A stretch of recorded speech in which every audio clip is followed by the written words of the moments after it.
کیا نفس کی پیروی کرنا بری چیز ہے؟ وہ کون لوگ ہیں جن کی سزا میں کوئی کمی نہیں کی جائے گی؟ اور پروردگار عالم انبیاء کی داستان کیوں بیان کر رہا ہے؟ ان سوالات کے جوابات کو جانتے ہیں آج کے اس ایپیسوڈ میں۔ اعوذ باللہ من الشیطان الرجیم، بسم اللہ الرحمن الرحیم۔ ناظرین کرام سلام علیکم۔ سبیل القرآن کے اس تفسیری پروگرام میں ایک بار پھر ہم آپ کو خوش آمدید کہتے ہیں۔ آج ہم سورہ بقرہ کی 3 آیتوں کی تفسیر کو لے کر حاضر ہوئے ہیں، تو آئیے سب سے پہلے آیت نمبر 86 کی تفسیر کو جاننے کے لیے اس کی تلاوت اور ترجمے کو غور سے سنتے ہیں۔ كتاب أنزلناه إليك مبارك ليدبروا آياته وليتذكر أولو الألباب بسم الله الرحمن الرحيم أولئك الذين اشتروا الحياة الدنيا بالآخرة فلا يخفف عنهم العذاب ولا هم ينصرون۔ یہ وہی لوگ ہیں جنہوں نے دنیا کی زندگی کے بدلے آخرت کو بیچ دیا ہے، لہذا ان کی سزا میں کمی نہیں کی جائے گی اور نہ ہی ان کی مدد کی جائے گی۔ تو ناظرین، یہ تھی سایہ مبارکہ کی بہترین تلاوت اور ترجمہ۔ اب اس کے ایک خاص نقطے کو جان لیتے ہیں۔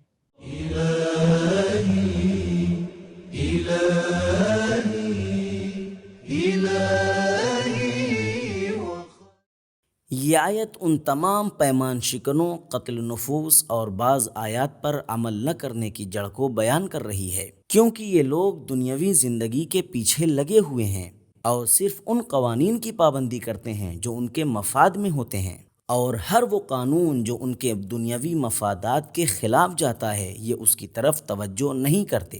لہذا ان رفاہ طلب دنیا پرستوں کے عذاب اور سزا میں تخفیف نہیں کی جائے گی، اور یہ جو ان کا خیال خام یا بیجا دعویٰ ہے کہ ہمیں عذاب نہیں ہوگا یا اگر ہوگا بھی تو چند دن سے زیادہ نہیں ہوگا، اس کے برعکس وہ بھی دوسرے مجرموں کی طرح اپنے کیے کی سزا پائیں گے اور کوئی ان کی مدد کرنے والا بھی نہیں ہوگا۔ ناظرین، یہ تھا اس آیہ مبارکہ کا خاص نقطہ۔ اب اس کے پیغام کو بھی جانتے ہیں۔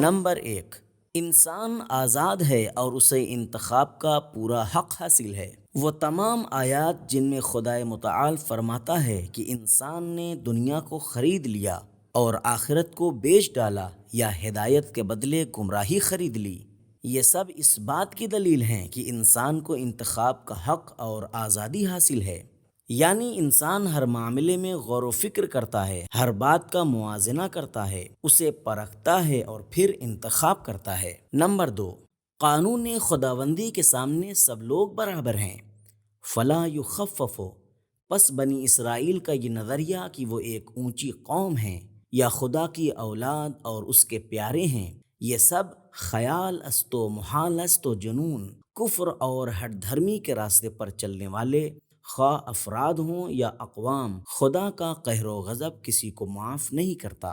نمبر 3، دنیا کی لالچ قتل کے اسباب میں سے ایک ہے۔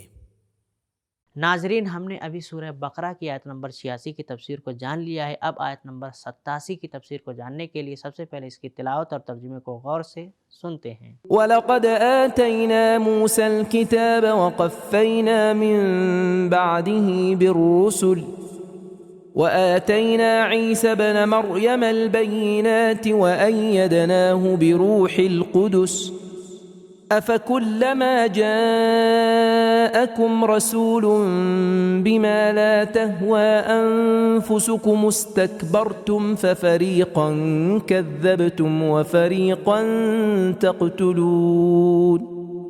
اور ہم نے موسیٰ کو کتاب توریت دی اور ان کے بعد یکے بعد دیگرے پیغمبر بھیجے، اور مریم کے بیٹے عیسیٰ کو روشن دلیلیں عطا کیں اور ان کی روح القدس کے ذریعے تائید اور مدد کی۔ آیا جب بھی کوئی پیغمبر تمہاری نفسانی خواہشات کے خلاف آیا تو تم نے تکبر کا اظہار کیا اور اس پر ایمان لانے سے روگردانی کی، اور صرف اسی پر اکتفا نہ کیا بلکہ کچھ کو جھٹلایا اور کچھ کو قتل کر دیا۔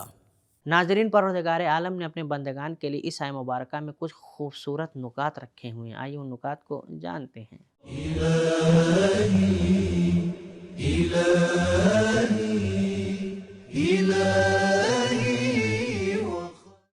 یہ آیت بتا رہی ہے کہ بندوں کی ہدایت کے لیے خداوند عالم کے لطف و کرم کا سلسلہ جاری ہے۔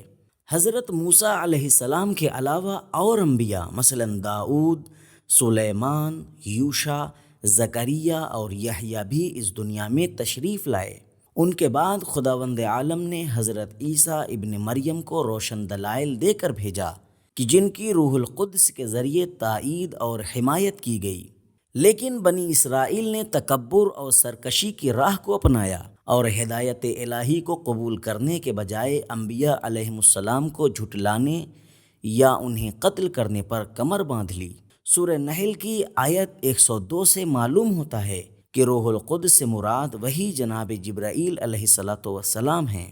انبیاء کی تاریخ کو نقل کرنا پیغمبر اسلام صلی اللہ علیہ وآلہ وسلم کے لیے اور مومنین کے لیے ایک طرح تسلی ہے تاکہ دکھوں کو برداشت کرنے کی ہمت میں اضافہ ہو جائے۔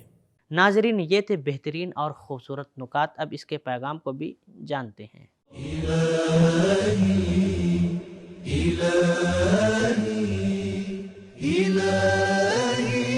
نمبر 1، تعلیم و تربیت کرنے میں چھٹی نہیں ہوتی۔ قفینہ، ایک کے بعد ایک پیغمبر کو بھیجنا، پوری تاریخ میں سلسلہ ہدایت کے جاری رہنے پر دلیل ہے۔ نمبر 2، فرشتے اولیاء خدا کی مدد کرتے رہے ہیں۔ نمبر 3، انبیاء کو ہر صورت ہدایت کرنے کے لیے عوام کے پیچھے جانا چاہیے۔ نمبر 4، نفسانی خواہشات، ہوا و ہوس ہدایت کے ساتھ یکجا نہیں ہو سکتے۔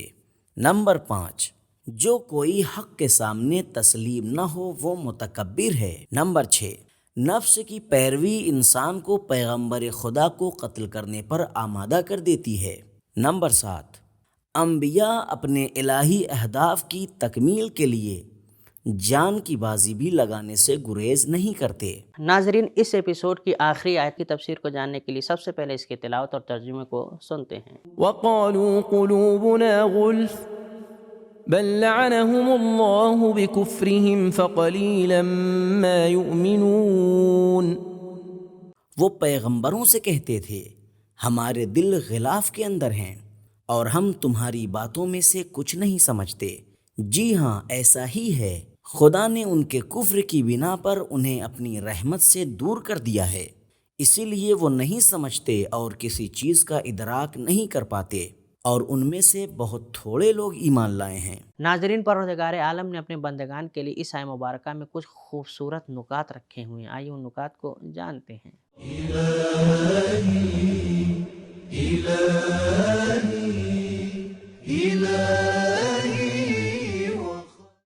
ظاہراً اپنے دور کے انبیاء کی دعوت کے بدلے ہر مشرک و سرکش کا جواب اسی قسم کا توہین آمیز ہی رہا ہے۔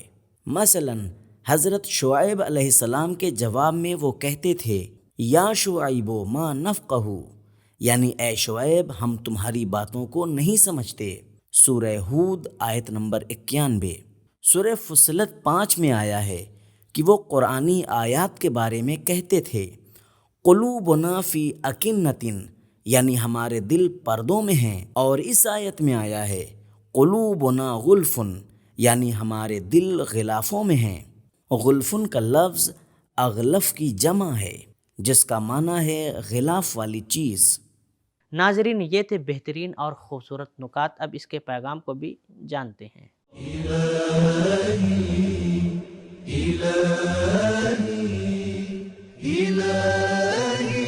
نمبر 1، بدقسمتی کے اسباب کا مہیا ہونا خود انسان کے ہاتھ میں ہے۔ اگر کبھی کچھ لوگوں پر خدا کی لعنت اور اس کا قہر و غضب ہوتا ہے تو یہ ان کے اپنے کفر، ضد اور ہٹ دھرمی کی وجہ سے ہی ہوتا ہے۔ تو ناظرین، آج کے ایپیسوڈ میں ہم نے جانا کہ نفس کی پیروی کرنا اتنی بری چیز ہے کہ یہ اللہ کے نبی کو قتل کرنے پر بھی آمادہ کر دیتی ہے، اور جو لوگ دنیا کے بدلے آخرت کو بیچ دیتے ہیں ان کے عذاب میں کسی طریقے کی کوئی کمی نہیں کی جائے گی، نہ ہی ان کی کوئی مدد کی جائے گی۔ یہ تھا ہمارا آج کا ایپیسوڈ، ملتے ہیں اگلے ایپیسوڈ میں، تب تک کے لیے شکریہ، خدا حافظ۔ سبیل قرآن، قرآنی سماج کی پہچان۔